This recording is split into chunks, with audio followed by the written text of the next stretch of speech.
Pessoal, então bem-vindos de volta. Hoje a gente vai retomar aqui o nosso conteúdo depois dessa semana de recesso. Antes eu só gostaria de fazer algumas menções aqui, alguns lembretes, tá? A primeira coisa é, vamos contextualizar nosso calendário aqui e relembrar, tá? Tá lá no Moodle, hoje é dia 8, então a gente tem a aula de hoje, a aula do dia 11 e do dia 11 não, desculpa, do dia 10 e do dia 15. Depois vem a prova, dia 17, semana que vem. Então, na quinta-feira que vem, a gente vai fazer a prova, tá? E logo depois vem a rodada de seminários, e nessa última semana aqui a gente encerra, ok? Eu olhei os grupos dessa turma, são 32 alunos, até a hora que eu olhei tinham 22 alunos alocados, é isso mesmo? Então, eu preciso que quem não arrumou grupo ainda, se organize, tá? Eu estou vendo aqui que já tem 3 apresentações para o dia 29, uma para o dia 24 e uma para o dia 22.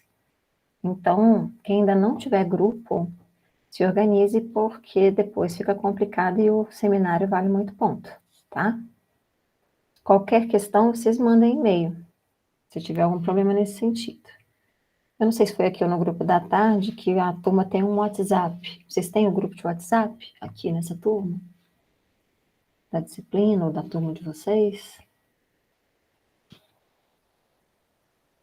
Que vocês possam compartilhar aqui, para quem ainda estiver sem grupo comunicar, ou não tem esse canal aqui nessa turma da noite?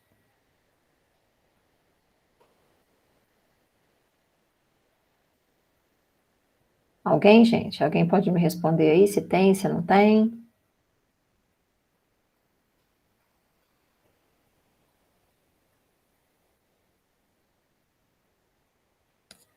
Tem um grupo de WhatsApp? Vocês têm o link para deixar aí no chat? Deixa aqui então, tá? Porque se alguém não tiver grupo e às vezes está precisando comunicar para achar um grupo, ou reunir com um colega que também está sem grupo, aí, então, tá aqui no chat, tá, gente?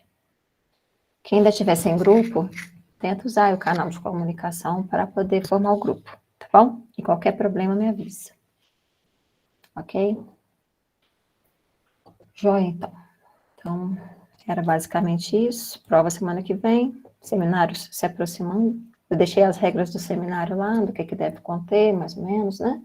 As regras de avaliação, então prestem atenção nesse sentido. Qualquer dúvida, vocês me avisam. Tá joia. Pessoal, então, retomando aqui, a gente está, né, assim, a gente está indo em direção à finalização do conteúdo. E a gente aqui na Engenharia 1 acaba cobrindo algumas etapas com mais ênfase daquele processo de desenvolvimento, né? A gente chegou a ver os modelos de processo, metodologias ágeis, que aí, no caso, se referem ao todo do processo de desenvolvimento, né? Para a gente entender as diferenças, os modelos padrões, o cascata, o incremental, etc. E depois a gente falou um pouquinho das etapas, né, principais, que é parte de requisitos, depois vem a parte de projeto, e depois viria a parte de implementação e teste, tá? Então, a gente cobriu requisitos, assim, não tão aprofundadamente, porque a gente dá mais foco nisso na engenharia 2. A gente cobriu modelagem com a AML. Nós, na aula passada, falamos sobre projeto de arquitetura, e hoje a gente continua dentro dessa fase de projeto, tá? A fase de projeto, ela, na verdade, acaba abrangendo vários subprojetos. O de arquitetura é o primeiro deles, e tem que ser porque vocês viram que é o projeto que vai ser a base para todos os outros, né? Comparando aí a construção civil, a gente teria que o projeto de arquitetura equivale a você projetar a macro da construção, né? Quais vão ser os andares, quais vão ser as colunas de sustentação, quais vão ser os cômodos, como é que vai ser essa divisão. Então, é algo que depois que a gente estabelece, é difícil, é uma mudança estrutural para você fazer essa mudança. E, então, ela é uma mudança complicada de ser feita, né? Então, o projeto de arquitetura, em tese, é um dos projetos que a gente tenta fazer o mais completo possível, mesmo que a gente esteja trabalhando num contexto ágil e incremental, tá? Agora, o passo seguinte do projeto de arquitetura seria fazer, então, agora o projeto das partes menores, digamos assim. Se a gente fizesse novamente o paralelo com a construção civil, seria a hora que a gente vai pensar no interior dos cômodos, né? No interior de cada módulo que a gente estabeleceu para aquela construção. Então, aqui a gente vai começar a pensar nas classes que vão formar os subsistemas, os componentes, a gente vai pensar em interface, a gente vai pensar nos objetos, antes de propriamente a gente codificar, tá? Então, a aula de hoje é justamente sobre essa questão, sobre esses subprojetos que seguem o projeto de arquitetura, antes da implementação ainda, né? E que tratam de coisas diferentes aí dentro do projeto, ok? Então, o projeto de implementação, em geral, a gente dá em uma aula juntas, porque a gente acaba fazendo projeto de implementação de forma intercalada, né? Presumindo que a gente hoje já não vê mais o cascata sendo praticado na prática, né? Então, o que a gente vê é que você vai intercalando essas atividades. Então, se a gente parar para pensar, por exemplo, naquele desenvolvimento incremental em ciclos, se para cada ciclo eu aloquei uma parte do sistema, então, naquele ciclo específico, em que eu tenho uma parte específica do sistema, eu vou cuidar do projeto daquela parte, né? Então, eu vou, de repente, modelar as classes que vão compor aquela parte do software, depois eu vou codificar essas classes, eu vou pensar nas telas que vão compor isso aí, tá? É complicado a gente estabelecer que determinada coisa vai ser feita ou por completo ou não, ou seja, ou vai ser a cada ciclo, porque isso depende muito do projeto que está sendo feito, tá? Mas, por exemplo, isso que eu acabei de falar é factível com relação à modelagem das classes, por exemplo. É possível você ir incrementando as classes do sistema à medida que você vai incrementando nos ciclos de desenvolvimento. A interface, por exemplo, pode ser que já exista uma demanda pelo projeto mais completo do projeto de interface com o usuário. Então, isso é uma coisa que os desenvolvedores no projeto vão ter que avaliar, tá? Mas a gente aqui vai cobrir todos eles, sabendo que alguns pode ser que eles sejam feitos de forma incremental, e alguns pode ser que sejam feitos mais completos logo no primeiro ciclo de desenvolvimento, ok?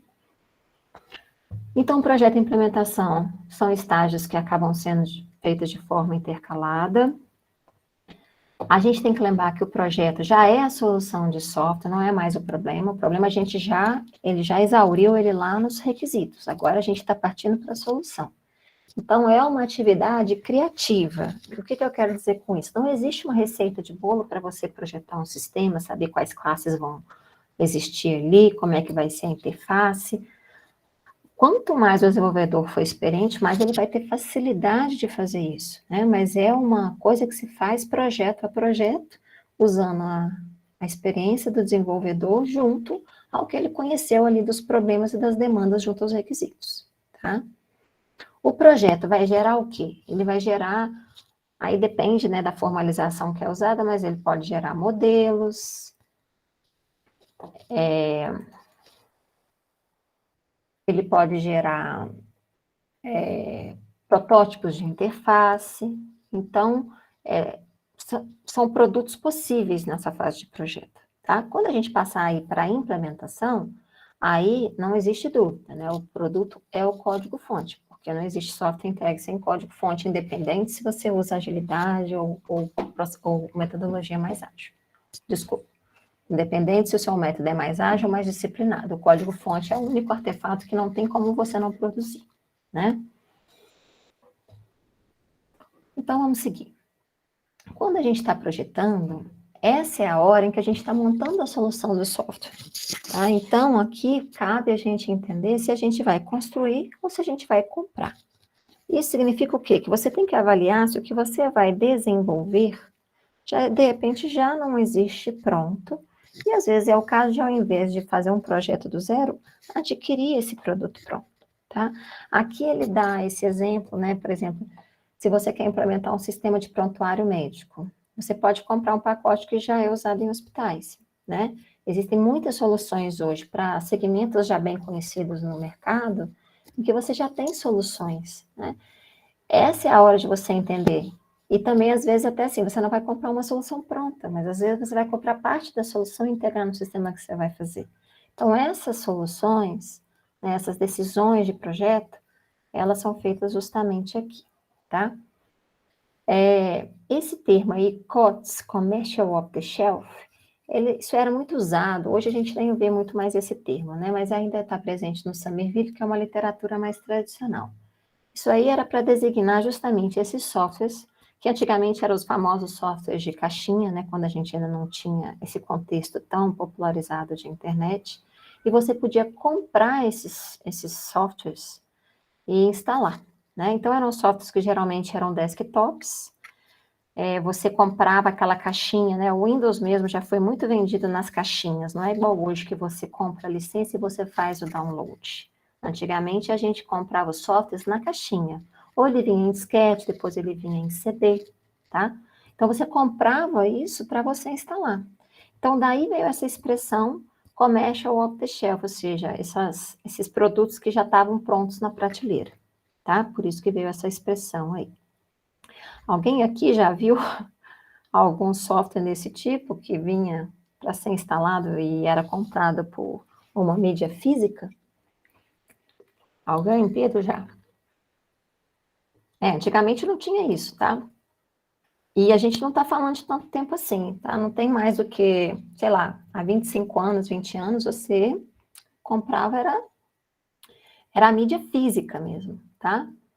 Então, por exemplo, quando a gente ainda não tinha a popularização do CD, a gente está falando aí na década de 90, você às vezes comprava o Windows, aqueles primeiros Windows, você comprava uma caixinha que vinha com vários disquetes. Então era um zip que era distribuído em vários disquetes e você tinha que ir instalando.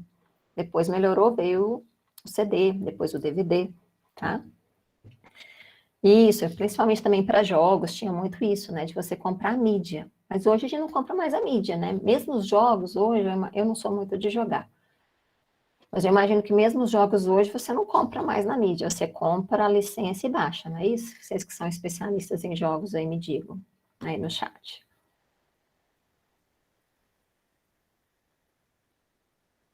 Hoje em dia nem. Hoje é tudo streaming, né? Ou é download. Isso mesmo. Não, a gente não vai falar em nada craqueado nessa aula, tá? Isso aí é um mundo à parte dessa aula aqui, tá, gente? Apesar de acontecer. A gente está falando de tudo que é formal e oficial. Mas só para contextualizar, até como um fato histórico, né? Engraçado, mas isso já é um fato histórico. E eu estou citando, então, para vocês entenderem por que tinham esses cotes, tá?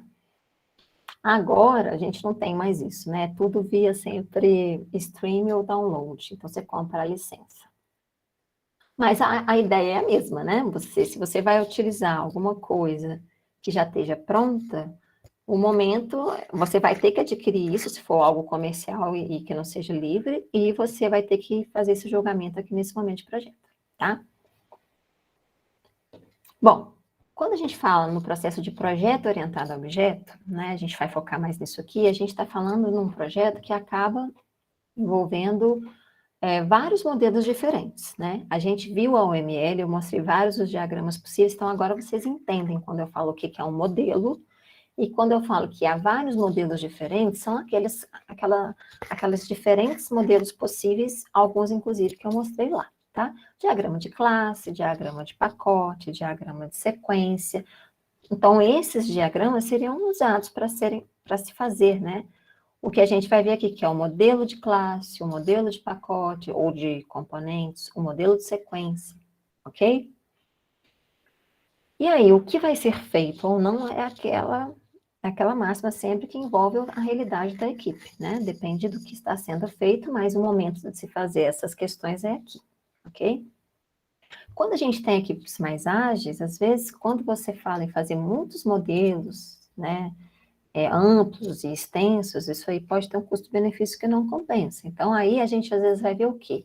Aquilo que eu comentei na aula de OML, que é você às vezes vendo a OML sendo usada, né, aplicada para gerar modelos parciais, ou explicações de algumas funcionalidades do sistema que são mais complicadas, mas ainda assim sendo usadas como documentação, tá?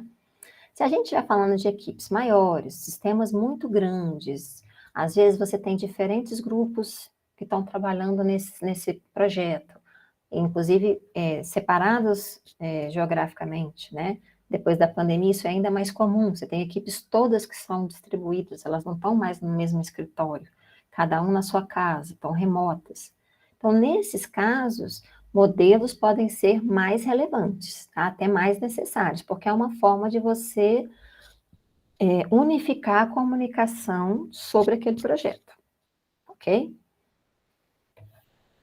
Bom, então, quando a gente estiver, né, pensando aí no processo de projeto orientado a objeto, algumas atividades comuns podem incluir a definição do contexto de interações do sistema, ou seja, em que contexto esse sistema vai ser utilizado e quais são as interações que ele vai fazer. Ele vai fazer interações só com usuários, ele vai fazer interações com outros sistemas, né?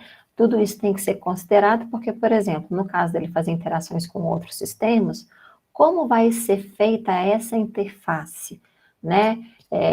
Quando eu falo interface, é a forma dos dois sistemas se comunicarem. Existe alguma API, algum protocolo, alguma documentação nesse sentido? O que eu tenho que adaptar no meu sistema para usar o sistema do terceiro? Ok? A gente vai ter o projeto de arquitetura em si, que a gente viu, onde você faz definições de framework, SGPD, componentes que vão compor o sistema, subsistemas, pacotes, né? Se você vai usar padrão de projeto, se vai ser uma arquitetura em camada, vai ser MVC, e por aí vai. A gente vai ter identificação dos principais objetos de classe do sistema, que aí, no caso, a gente está falando do projeto de classe, né? Que vai gerar o item a seguir, que é o modelo de projeto. Então, aí são como a gente define, começa a definir o miolo daqueles componentes que a gente previu lá no projeto de arquitetura, né? Então, por exemplo, eu tenho, igual a gente viu lá, por exemplo, a gente vai fazer uma arquitetura em camada. Então, eu tenho a camada para fazer persistência, a camada para interface, a camada de regra de negócio. Quais são as classes que vão compor esse pacote ou esse módulo de regra de negócios, né? Não são as mesmas classes que vão compor a parte de interface.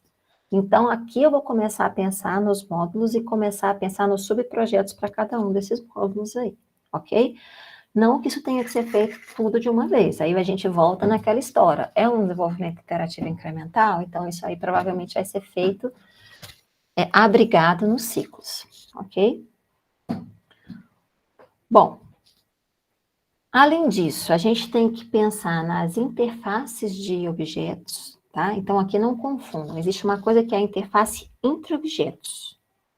E existe uma coisa que é a interface com o usuário.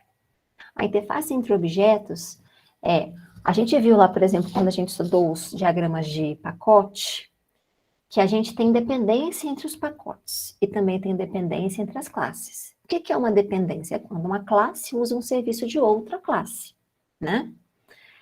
Quando a gente tem esse tipo de dependência, a gente tem, às vezes, que definir a interface disso, ou seja, eu tenho uma classe A que vai usar métodos da classe B. O que é a interface da classe B?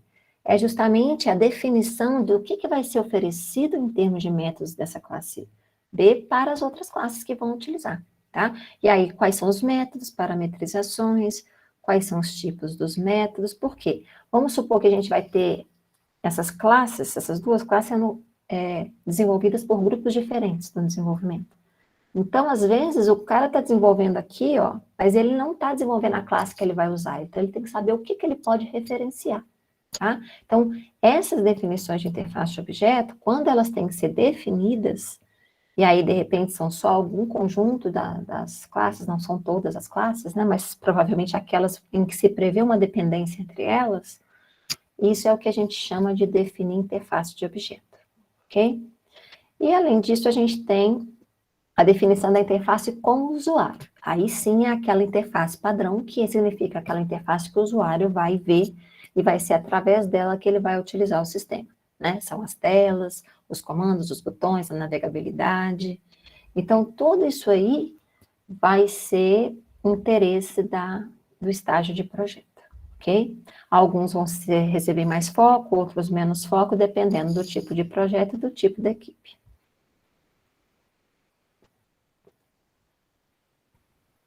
Eu acho que eu acabei já explicando tudo, então eu vou pincelar aqui um pouquinho de cada coisa e ver se eu não esqueci tudo, tá?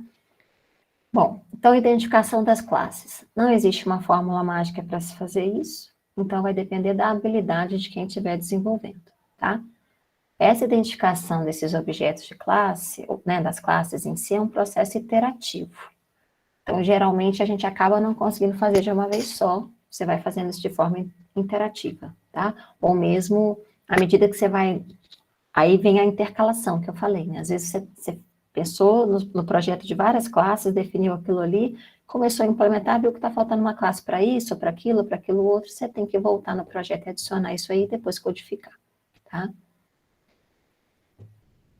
Quando a gente fala, né, nesses modelos de projeto que mostram os objetos e classes, a gente está falando em descrever a estrutura estática do sistema, tá? Lembrem até que os diagramas de classe, eles são um dos diagramas estáticos da OML.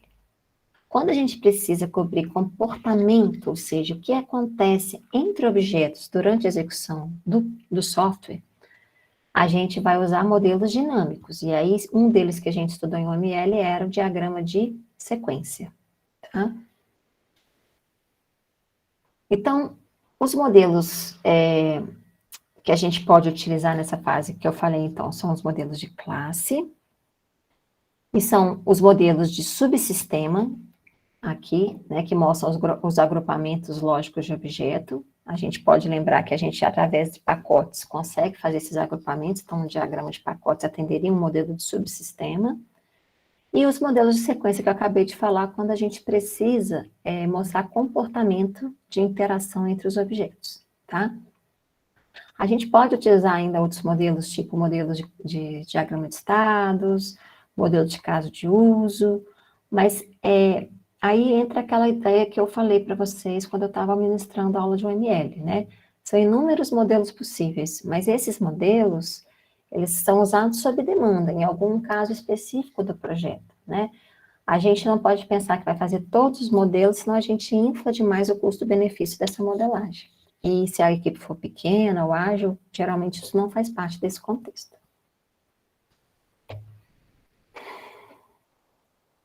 Então, desses três que eu falei, modelo de subsistema seria como o projeto está organizado em grupos de objeto. Geralmente a gente usa os pacotes. É um modelo lógico. Por que é um modelo lógico? Porque pode acontecer de, na hora de você fazer efetivamente o código-fonte, você não ter exatamente essa organização nos arquivos de código-fonte. Então, mas você teria uma organização lógica para entender como essas classes estão agrupadas, tá? O modelo de sequência é o diagrama de sequência, né? Então, ele vai envolver interação entre objetos que a gente já está ali projetando, que são objetos de classes que estão sendo contemplados no modelo de classe, tá? Esse slide aqui fala um pouco da sintaxe do modelo de sequência, né, do diagrama de sequência, que a gente já estudou. O diagrama de sequência, vocês já viram, seria algo nesse formato aqui, tá? Aí, agora, notem, se eu tiver, lá quando eu ministrei o ML, eu disse que, às vezes, o diagrama de sequência, ele tem caras diferentes, dependendo da fase em que ele foi feito. E eu mostrei lá, tanto desse tipo, quanto outros tipos, onde os elementos aqui de cima não são esses símbolos, seriam aqueles outros símbolos, que são bolinhas, né? Cada uma de um jeito, identificando aí, representando, né? Controlador, persistência e interface. Aquilo a gente usa quando é um diagrama de sequência feito em análise, tá? Aqui, como a gente está falando de projeto específico, todo diagrama de sequência vai ter essa cara aqui. Porque aqui a gente está mostrando interação entre objetos das classes que estão no diagrama de classe. Então, as classes já existem, já existe o projeto. E então, vejam que a gente usa aqui aquela notação que eu mostrei que era uma daquelas possíveis, que é 2 pontos, o nome da classe em questão, tá? E significando o quê? Que isso aqui é um objeto da classe Comunicsat, isso aqui é um objeto da estação meteorológica. Então, eu estou vendo aqui como é que vai acontecer o disparo, né, das interações entre esses participantes, o que é que volta. E isso aqui não é que tem que ser feito para todo o sistema, mas pode ser um recurso para documentar alguma parte crítica que precisa ficar com um consenso geral para a equipe, tá? A semântica é a mesma daquela que a gente estudou no diagrama de sequência, tá? E a notação é justamente a do ML, que a gente estudou lá. A outra coisa que eu falei é que às vezes se especifica interface, tá? Então, agora, só para deixar mais claro, a gente pode, por exemplo, fazer a especificação das interfaces dos objetos, usando, por exemplo, a própria notação de classe da UML. Tá? Vejam que isso aqui é aquele elemento, aquele símbolo de classe, mas aí a gente coloca um estereótipo, que a gente chama. A gente não chegou a ver muitos estereótipos lá, não cheguei a entrar nesse assunto, né? A gente viu, mas eu não mencionei que eram estereótipos. Estereótipo na UML é tudo que vem entre menor, menor, maior, maior. E é um rótulo. Então, quando a gente vê na UML maior, maior, menor, menor com algo dentro, aquilo é um estereótipo da UML. Serve para quê? Serve para você dar uma notação específica a um símbolo que a gente já aprendeu. Esse símbolo é de classe, né? Mas para a gente dar uma notação diferente para ele e especificar que ele, na verdade, é uma interface, a gente coloca esse estereótipo aqui, interface, tá? Então, isso não é uma classe tradicional, isso é uma interface. Por que que a gente tem que colocar isso? Para não confundir, né? Então, aqui não cabe eu colocar atributos, na verdade, aqui eu tenho que colocar o quê? O que que pode ser usado, né, dessa classe e pessoa para outras classes que vão a utilizar, né? E que são os métodos. Então, eu coloco aqui o tipo, coloco aqui o nome, né? E se tivesse parâmetros, colocaria parâmetros, tá? Porque o que que acontece? Tem que ser algo que me permita especificar para outras classes que vão utilizar esses serviços exatamente como essas classes devem referenciar esses métodos, para que isso possa, inclusive, ser programado em separado, por grupos separados, tá? Então, isso seria uma forma de especificar interfaces de objetos. A gente não necessariamente precisa especificar de todas as classes, mas se a gente, por exemplo, aí entra a complementação, né? Eu já tenho meu diagrama, por exemplo, de pacotes. Deixa eu ver se eu consigo abrir aqui, peraí. Só para ficar claro qual que seria o raciocínio, tá?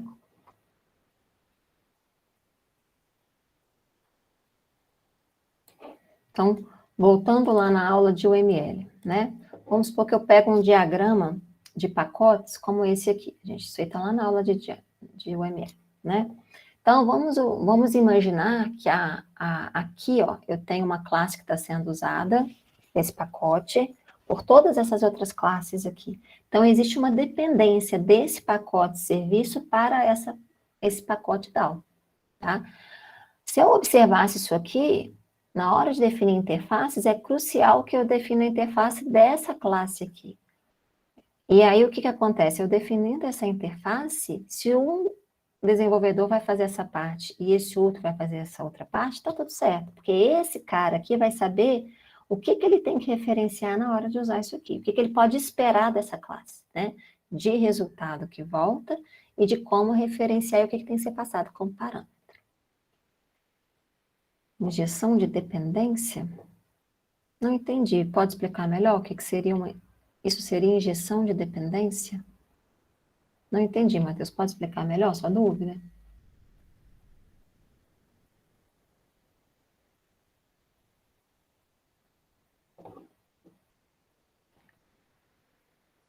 Você vai explicar, Matheus, aí, o que é injeção de dependência? Eu entendo que injeção é quando você projeta uma dependência. Tá, No caso aqui, a interface é que a gente também tem esse mecanismo de interface nas linguagens de programação, né? Aqui em nível de projeto, o foco é mais esse que eu falei. Mas na hora que você migrar isso para codificação e usar os mecanismos de interface nas linguagens de programação, aí você vai ter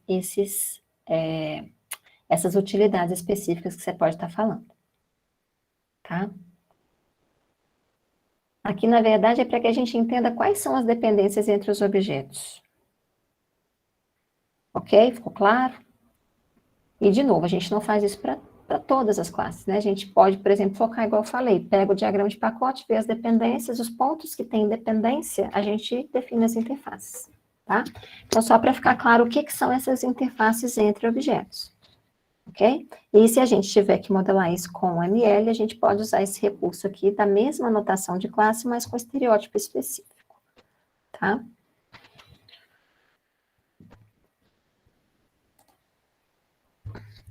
E uma outra questão, então a gente falou, né? A gente falou em projeto de arquitetura aula passada, falamos hoje em projeto de classe, modelos possíveis que a gente pode fazer, como de pacote, de sequência e o próprio modelo de classe.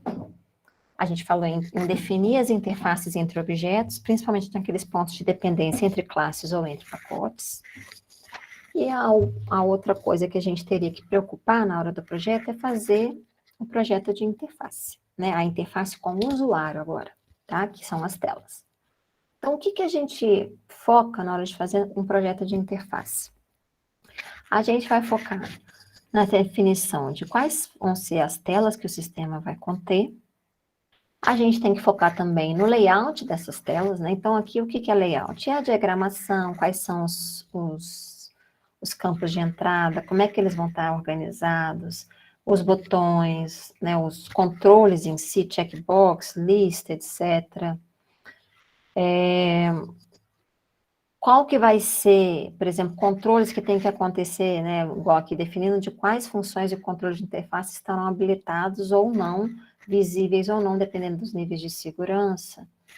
Porque às vezes você tem a mesma interface, mas dependendo ou de um estado do sistema, ou mesmo do usuário que está utilizando aquilo, determinados componentes ficam ou não visíveis ou habilitados ou não. Então, isso tudo pode estar constando no projeto de interface, tá? E a navegabilidade, que é de que tela você vai para que tela. Isso também é uma coisa que pode constar nesse projeto, tá?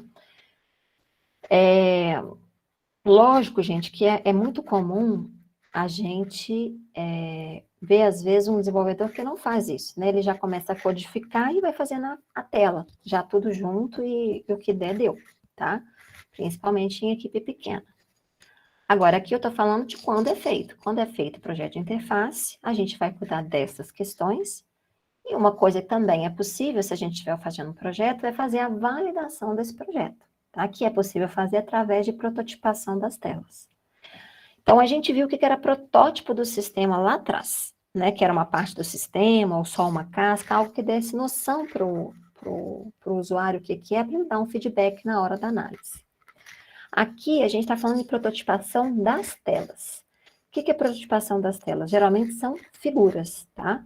Não tem nenhum tipo de código por trás delas, são só figuras que podem dar uma ideia de como é que vai ser a diagramação da interface para a apreciação desse usuário, tá? E para a própria validação desse projeto.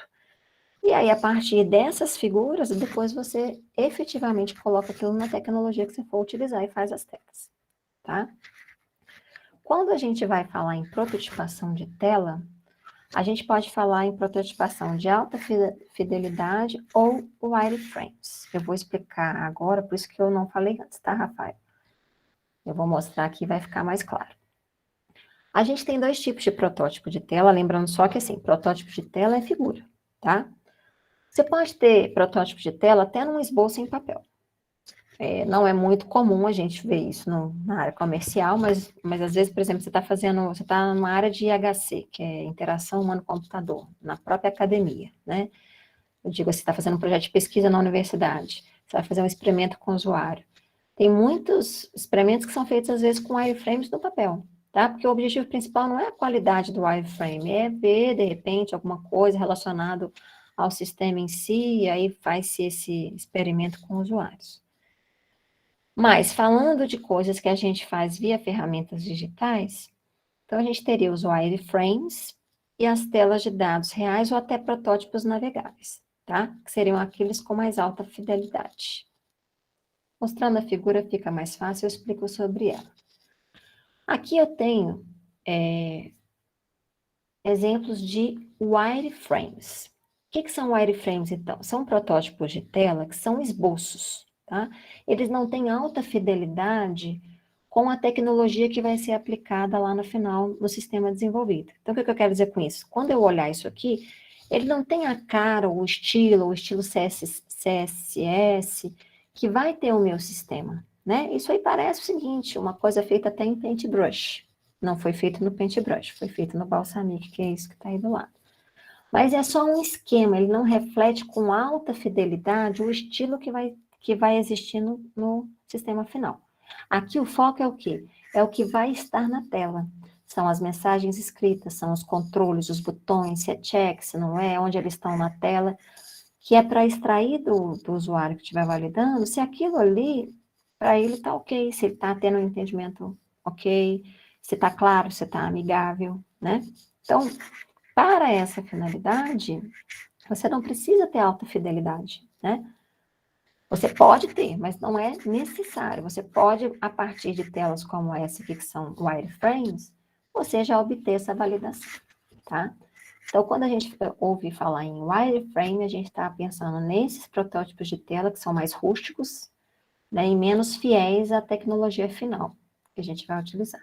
Tá? Veja que é tudo em preto e branco, mas eles refletem bem a ideia, né? Aqui eu tenho, por exemplo, a tela, um protótipo de tela de um sistema que é baseado em web, claramente. E aqui, sistemas mobile, né? Aqui eu já consigo ver se, por exemplo, a disposição está adaptada, ok?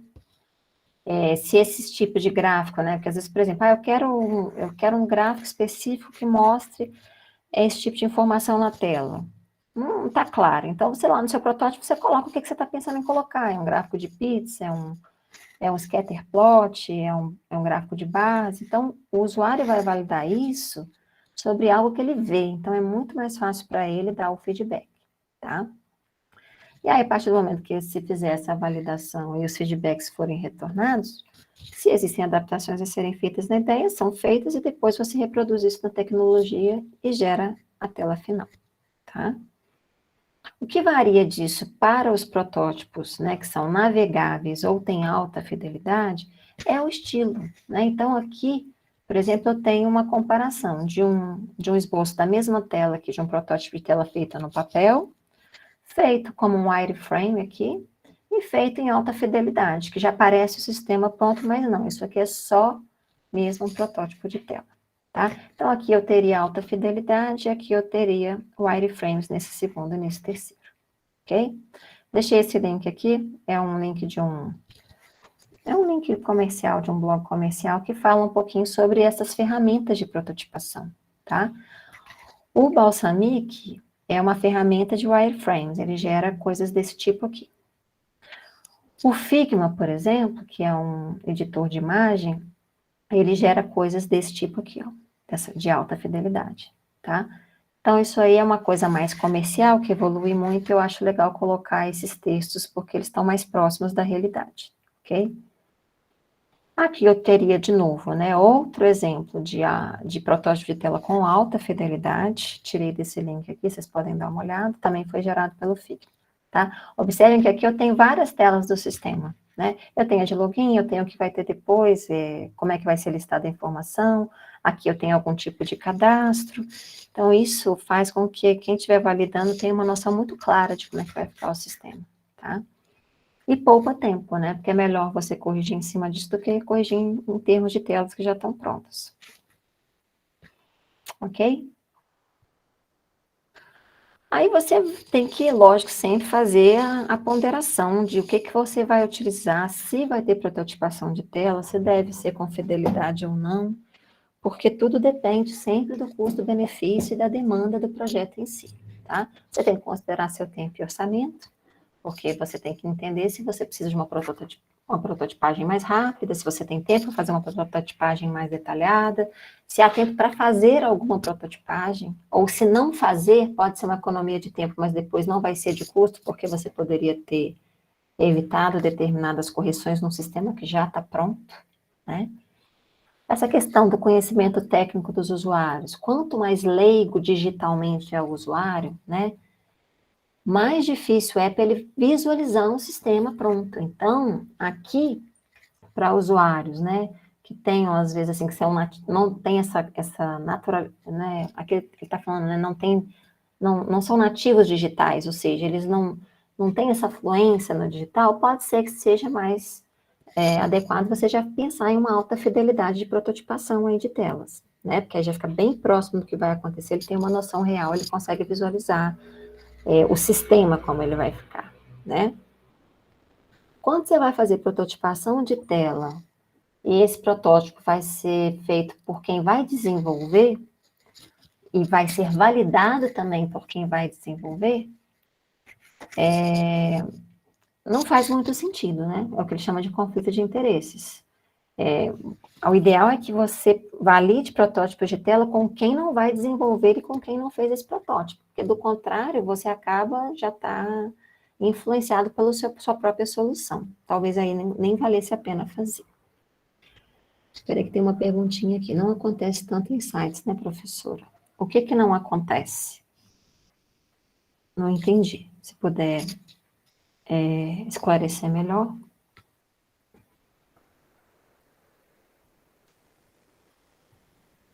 A pergunta foi o seguinte. Geralmente, esses wireframes de baixa fidelidade, eles ocorrem mais relacionados a desenvolvimento de software, né? E não a site, né? Porque eu vejo muito, quando é em relação a desenvolvimento de sites, usa mais protótipo de alta fidelidade. Protótipo wireframe de alta fidelidade. Aí eu só queria saber, assim, se é mais comumente utilizado esse wireframe de baixa fidelidade em desenvolvimento de software. Então, Pedro, eu não vou saber te responder, porque eu não tenho essa estatística, entendeu? O que eu posso te dizer é que os dois podem ser usados em qualquer contexto. Porque o Balsamiq, por exemplo, se você entra lá, você consegue representar quase todo tipo de controle web, né? Porque, na verdade, o controle em si são os mesmos, né? Seja web, seja desktop, o tipo de controles de interação, né? O que muda é o estilo, tem uns que são mais rebuscados, mas se você parar para pensar, checkbox é checkbox em qualquer sistema, né? Uma listagem é listagem em qualquer sistema, um label é label em qualquer sistema. Então, o que eu posso te dizer é só que eu acho que, assim, tanto um quanto outro poderiam ser usados tanto no web quanto no desktop. Não tenho dados para te dizer, te responder essa pergunta. Aí a gente teria que pesquisar, até porque isso é uma coisa dinâmica, né? Que está no mercado, aí eu não sei te dizer, tá? Ok? Ok. Agora, o design, quando a gente fala em design responsivo, aí talvez o protótipo de baixa fidelidade tenha algumas restrições, tá? Mas não é que não possa ser usado. Só que talvez ele tenha algumas restrições. Ou seja, igual aqui mesmo, a gente vê que é um. Às vezes você vai ter um mesmo sistema em que você vai ter que fazer uma prototipação das telas da parte web, uma prototipação das telas na versão móvel. Porque aí você está cuidando de forma separada para atender a responsabilidade específica de cada caso, tá? Eu não sei se fica claro o que é responsividade, mas o que é responsividade, né? Hoje é muito comum, você faz um site ou um sistema web, e ele vai rodar, às vezes, tanto num browser, num desktop, né, ou num notebook, quanto num celular. E a gente sabe que as diferenças de tela são muito grandes, né? Por exemplo, no celular você tem uma coluna só. Quem já fez um projeto de HTML vai entender o que eu estou falando. Quando você está fazendo uma interface web e você está programando para mobile, você sabe que você tem que fazer todo o seu design para uma coluna só, o que não é a mesma coisa para web. Mas se você vai fazer um site só, como que você prepara o seu sistema para não desconfigurar num ou outro caso, tá? Então, isso é a responsabilidade, ou seja, é ser responsivo àquele ambiente no qual ele está sendo visualizado, ok? Hoje, por uma questão até de. Eu quero ver com as telas dobráveis como vai ser. Ah, tá, né? Então, eu também quero ver.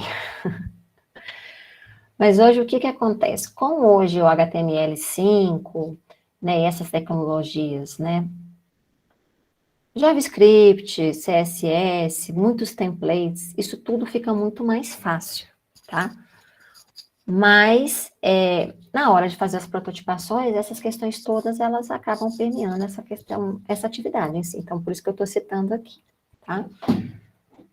Você sabe que o P está falando sobre essa questão das telas dobráveis. Eu não tinha parado para pensar nisso, realmente. Depois eu vou entender melhor essa questão de como que as pessoas estão cuidando, né, dessas situações. Aqui a gente acaba falando mais em mobile e web em tela simples, né? Que hoje é o que a gente mais tem mesmo, tá? Eu deixei aqui esse slide que é para só deixar alguns exemplos de ferramentas que são prototipadoras de tela, tá? Figma, Balsamiq, Pencil. Tem uma lista bem grande aqui nesse link. Também é um link de blog comercial, mas eu coloquei aqui porque essas coisas têm que ser recentes mesmo. Isso aí provavelmente é de 2021. E comentar que hoje, quando a gente está falando em prototipação de tela, a gente fala em prototipação de tela para cobrir duas questões, tá? Que acabam sendo complementares. Tanto o X, que é o User Experience, quanto o I, que é a User Interface. Hoje, às vezes, a gente vê essa distinção, às vezes a gente vê isso sendo tratado como uma coisa só. Então, só para deixar pontuado aqui o que é cada coisa, quando a gente fala em User Experience, é quando você está querendo entender como que está sendo a experiência do usuário com o sistema, né? Ou, no caso, seria com os protótipos de tela. Ou seja, como que a pessoa se sente enquanto usa o produto de software, tá? E o User Interface seria voltado para criar interfaces mais fáceis e amigáveis, mas aí já seguindo padrões específicos, né?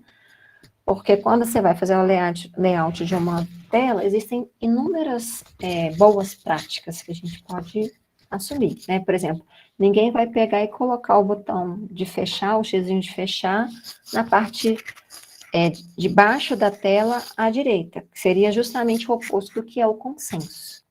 Então, todas essas pequenas coisas que a gente faz, que já são consenso, e que quando a gente utiliza a gente nem percebe, isso aí já faz parte de você fazer layouts mais amigáveis, porque toda vez que você tira uma coisa do consenso geral, você provoca confusão no seu usuário, né?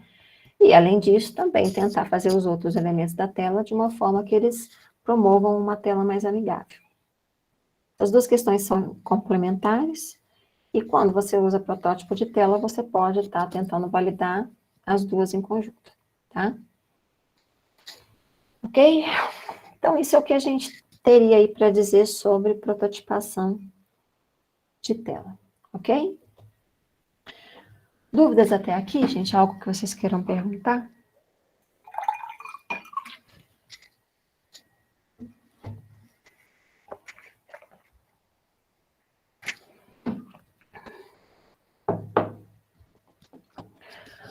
Bom, então, como a aula, né, essa parte é sobre projeto e implementação, aí a gente emenda aqui sobre implementação alguns pontos que devem ser comentados que não são sobre codificação, ou seja, código-fonte em si, tá?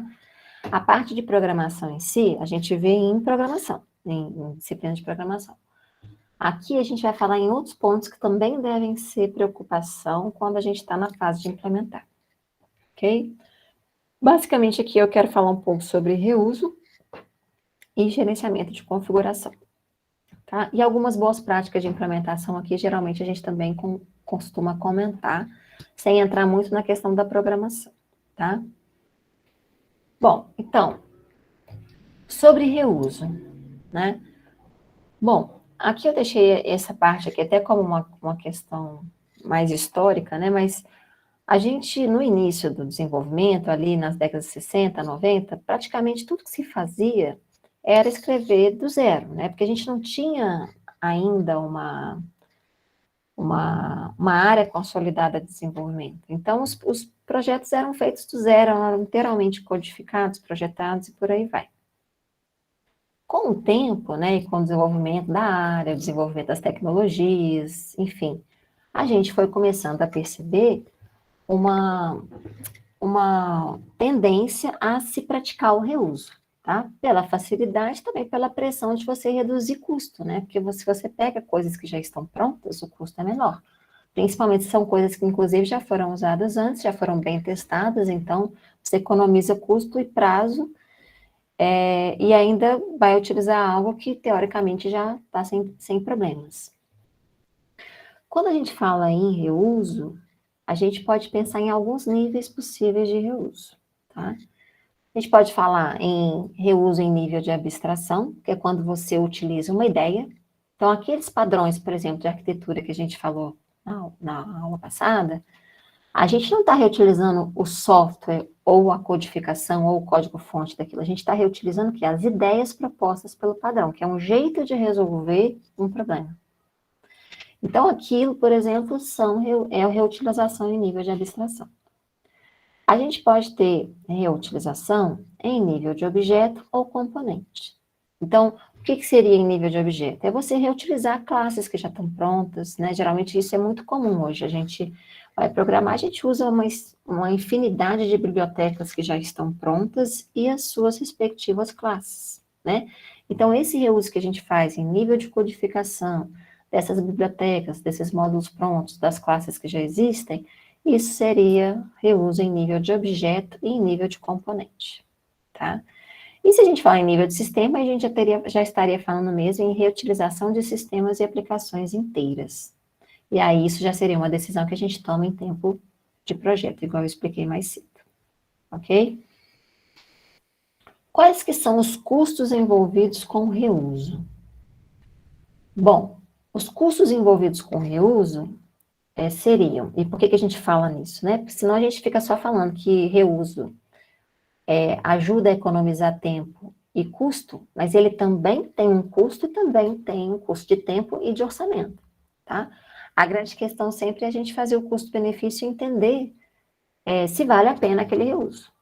Qual que é o custo associado a reuso? É o custo de se procurar o que vai ser utilizado, né? Então, por exemplo, se a gente vai falando no sentido assim de reutilizar a biblioteca, reutilizar um pacote que já existe na programação, etc., o custo disso é mínimo, né? Às vezes o tempo de você jogar isso num tópico de Stack Overflow, ler aquilo ali e utilizar. Então, é muito pequeno.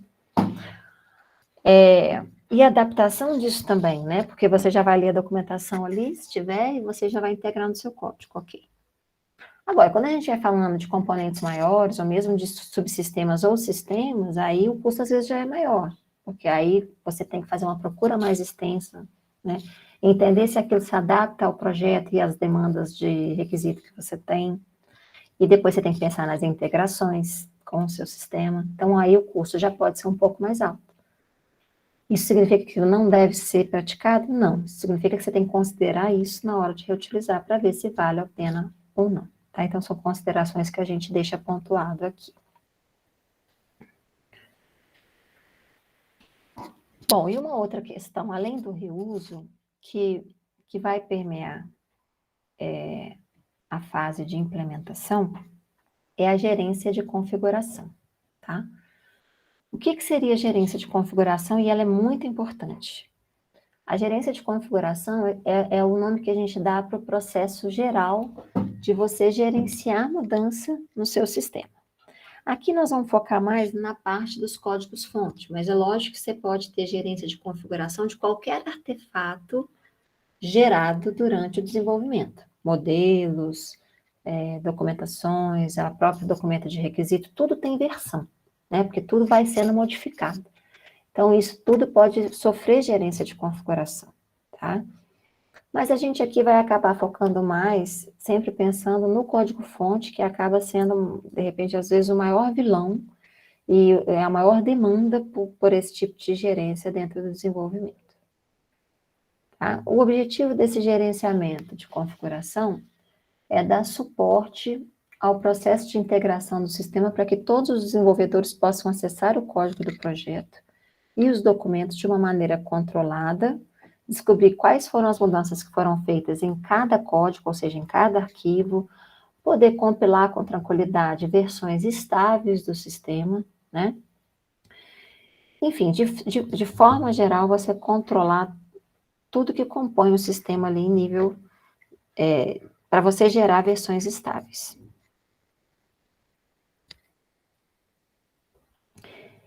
Geralmente, o gerenciamento de versão, ele vai apoiar o quê? O controle das modificações naquele item, tá? Então, a gente pode pensar o seguinte, quem aqui nunca, né, fez um programa de computador, vocês já devem ter passado por isso na programação, você às vezes você faz um pouquinho, você faz o que você sabe, né?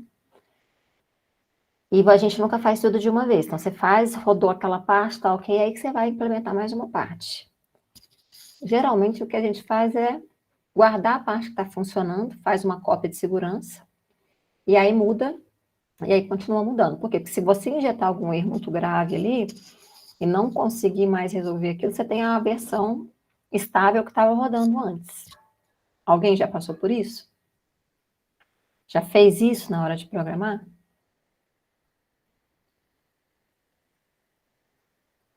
Ninguém? Pode Todo repetir mundo? a pergunta, professor? Travou para mim.